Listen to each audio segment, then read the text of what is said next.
listening to the ADHD Support Talk Radio podcast.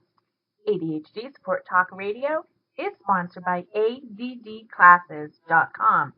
Sign up now for a free webinar at www.addclasses.com. Hello and welcome to ADHD Support Talk Radio. This is your host, Tara McGillicuddy. I am an ADHD coach, and I am also the founder and director of ADDclasses.com. And at ADDclasses.com, we provide virtual support and education to people affected by ADD and ADHD. We offer free teleseminars. We have an extensive ADD audio library with more than 100 audio courses.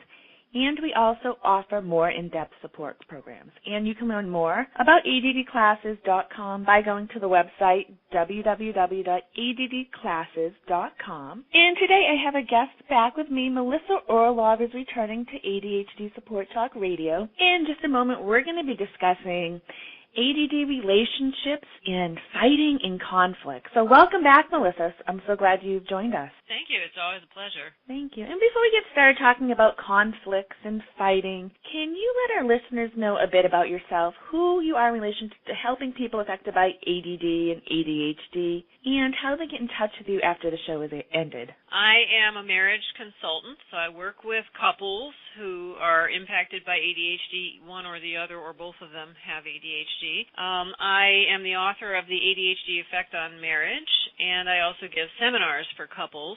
And all of that can be found, more information on that at my website, which is at www.adhdmarriage.com. And there's also a contact form there, so you can contact me through that as well. Great. And you have a program coming up in a couple weeks that helps people with ADD in relationships.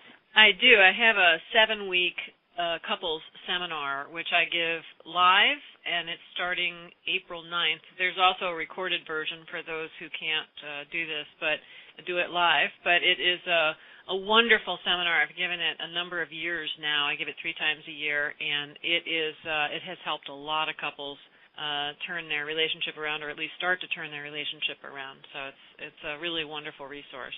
Thank you.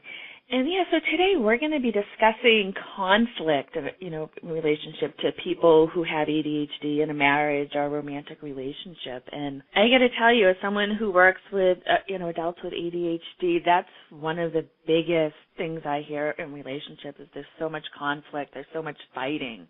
So where would you like to begin to talk about conflict and fighting, Melissa? Well, probably the very first thing that people think about is the sort of all-out dragging, killing each other, anger, yelling, all that stuff, just a huge escalation. And in fact, when a couple's been struggling for a long time, which many of the couples that I work with have, the escalation starts to be almost immediate. There's a pattern, and they see the pattern, and they say, here it comes again.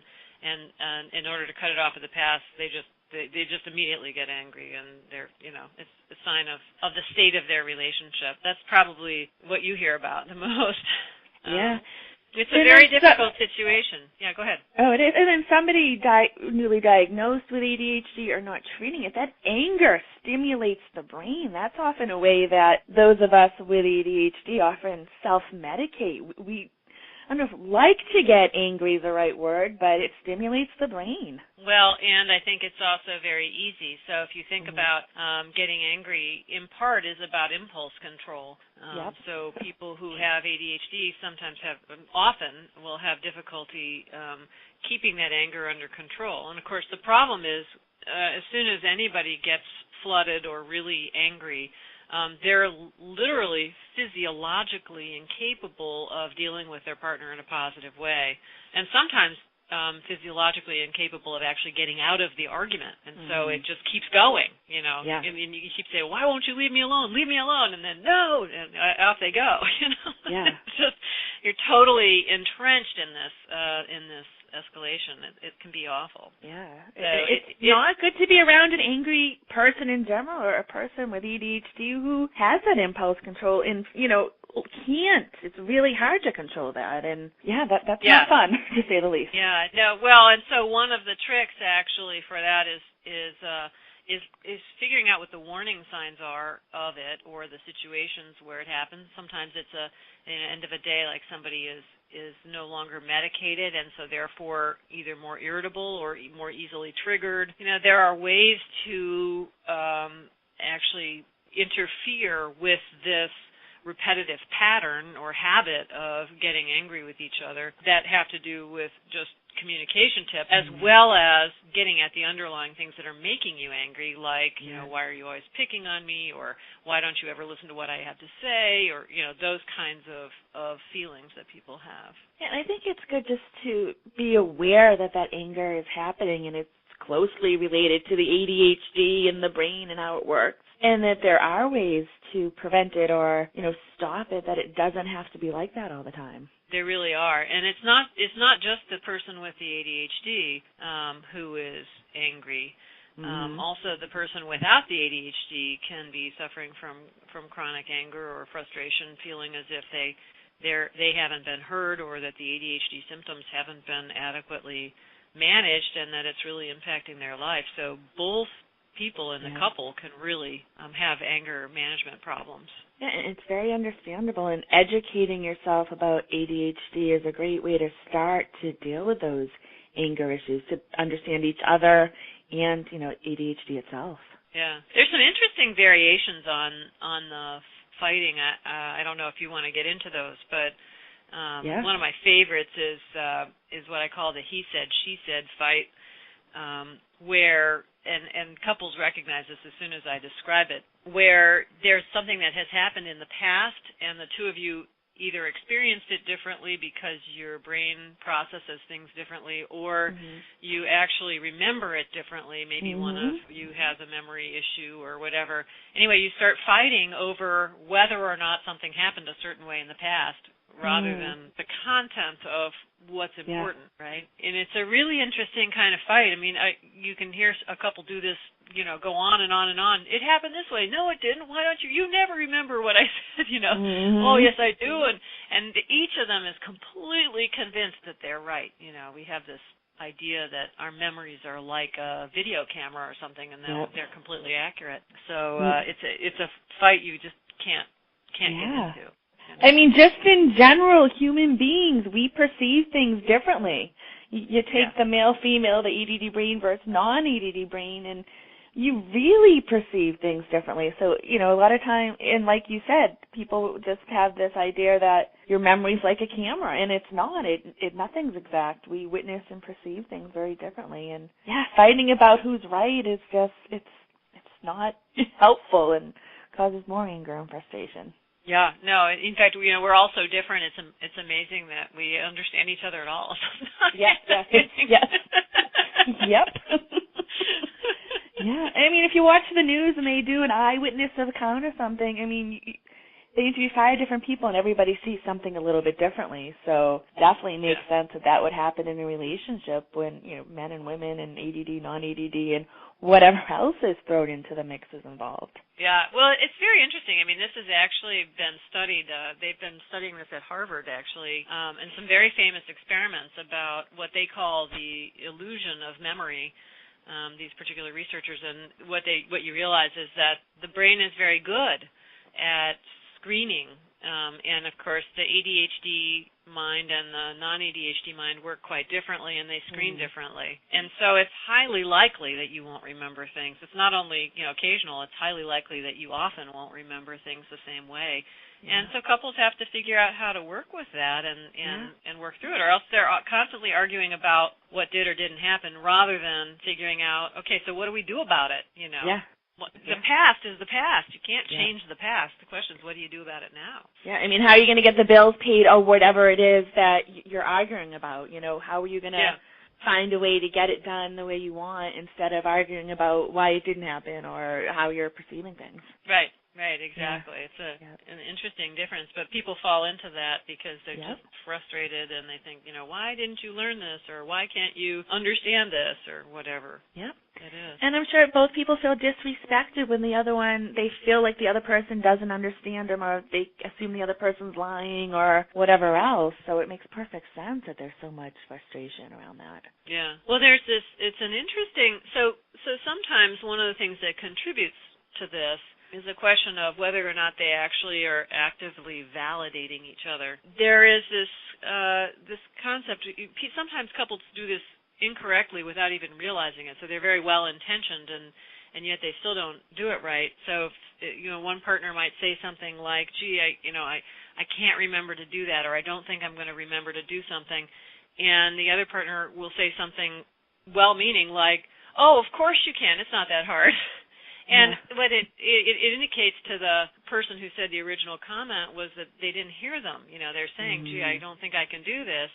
And so that can start also to instill anger or fights between people. Like, "No, really, I can't," or, "Well, why can't you?"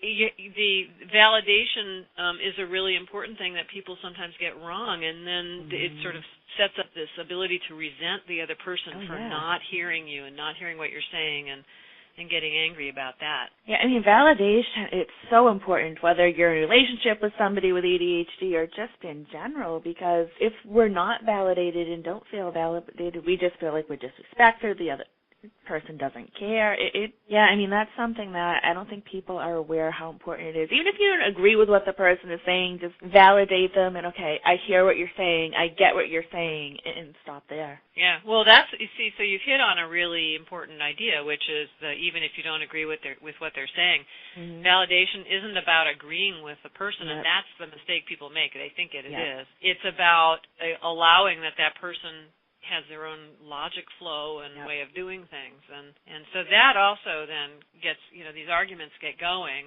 and even things that are well intentioned, like, "Oh yeah, of course you can do that," or "Well, why can't you ought to be able to do that, other adults can," or whatever it is,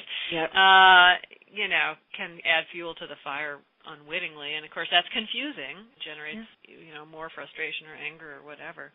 Yeah, so stopping and saying something like, "Okay, I hear or I understand that it's challenging for you," and then from there going on to maybe solutions or whatever else, but just validating it and acknowledging that it's a challenge for the person. Right.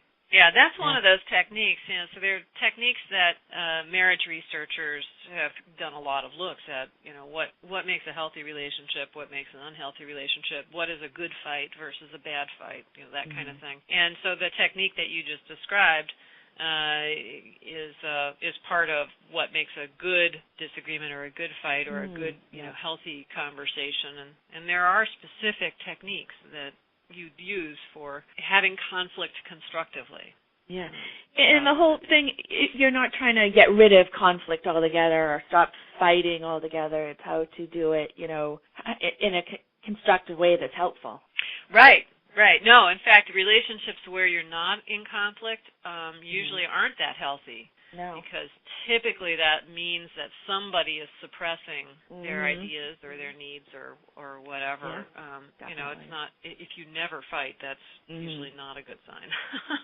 And for a person with ADD, we need that stimulation, so it helps to have that conflict. Oh, come on. Yes.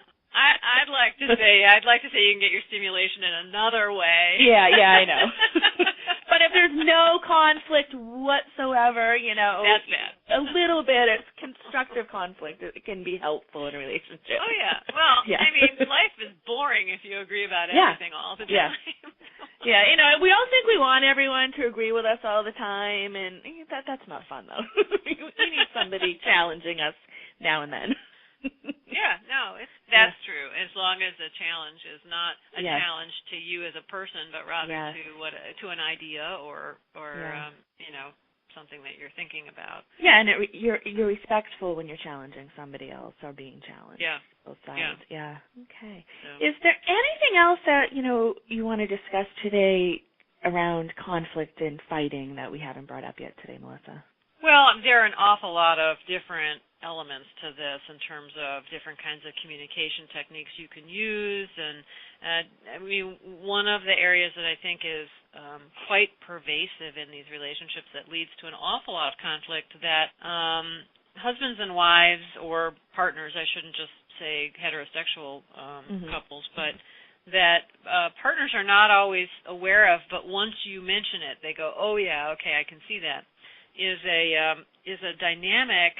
One of the patterns in these relationships is called parent-child dynamics, and where you have one partner, and typically it's the non-ADHD partner who is very dominant and sort of runs things, and then the non-ADHD partner isn't. They take more of a childlike role where they're deferring to the dominant partner. And so what happens is that pattern engenders conflict by its nature.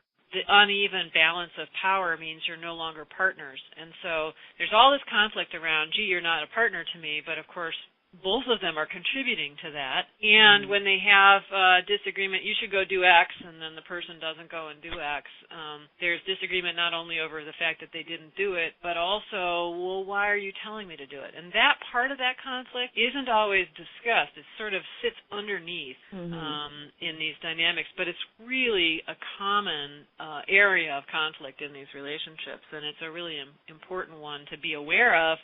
Yeah. And then also to get rid of. It's not healthy to be in an unbalanced parent-child dynamic in any relationship. That's another important one for people to be thinking about. And it's very common, and a lot of times, going back to finances, a lot of times a person without ADHD will just manage the finances because if they don't, the house will be taken away and none of the bills will be paid, and that can become like a parent-child where one person's handling all the finances and it's almost like the other spouse or partner is asking for an allowance like a child. So I think that's something that people aren't aware because they're, doing it in a lot of things. It helps, it solves some issues, but there are other issues where, you're not balanced and you feel like a child, or the other person feels like a parent, and that's not good either. Yeah, it's unhealthy. The parent figure doesn't want to be in control. Typically, they feel as if they're forced to be in control by the inconsistency of the ADHD partner, and the ADHD partner doesn't want to be stripped of power either, and resents it, and wants, typically wants more empathy and understanding. And so you have to, a lot of working with couples actually is rebalancing that, creating a partnership where the ADHD partner is reliable and, again, trustworthy and all that, and the non-ADHD partner gets back into balance as well. So that's an area of conflict which isn't always yelling and anger kind of conflict, but which is very real in these relationships. And I'd assume that you'd be discussing this or covering this in the program that you offer with couples. Oh, yeah. For sure. In a lot of different ways. So in the program, I attack the biggest issues from a variety of ways. I have a whole session on communication skills, for example, and I have another session that's primarily actually about anger and denial and some of the bigger what I call obstacle emotions. And so I talk about these things, and I give people a lot of opportunity to ask questions either live or in written format, and then I write answers to them and give them out to the whole class so everybody can see what all the questions are. It's very reassuring to know you're not the only one with those kinds of questions.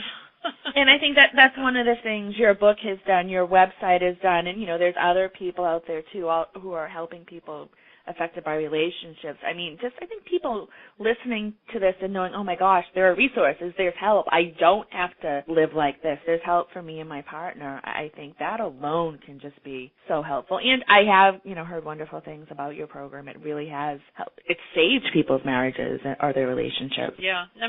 Realistically, it can't save them all, but there are an awful lot of people who say that it has really helped them tremendously. So I'm very proud of it, and I'm always happy to give it. It's wonderful to start it and give the class. So. Okay. Now, before we get going today, Melissa, are there any final thoughts that you'd like to leave people with, and can you also give out your contact information once again? Yes. So I always, no matter what the topic is, I always like to leave the final thought being that no matter how much of a struggle you're having right now in your relationship, with the right support and the right tools, chances are pretty good that you can actually turn things around and go from being quite miserable to actually being quite happy, and that it is well worth learning about what's available out there. I will give my website again. It's www.adhdmarriage.com, and the information about the seminar, as well as different referral sources and my book and all of that is all there, along with my blog, which I've been doing since 2007 now, so there's quite a bit of information in that as well. Yeah. I can't believe it's been that long. Oh, wow. Yeah. Oh, great. So thank you so much, Melissa Orlov, and thank you, everybody, for listening. And if you are listening to this as a podcast, be sure to stop by our website, www.adhdsupporttalk.com, where you will find links to our guest websites and other helpful information. Thanks again, everyone, and have a great day.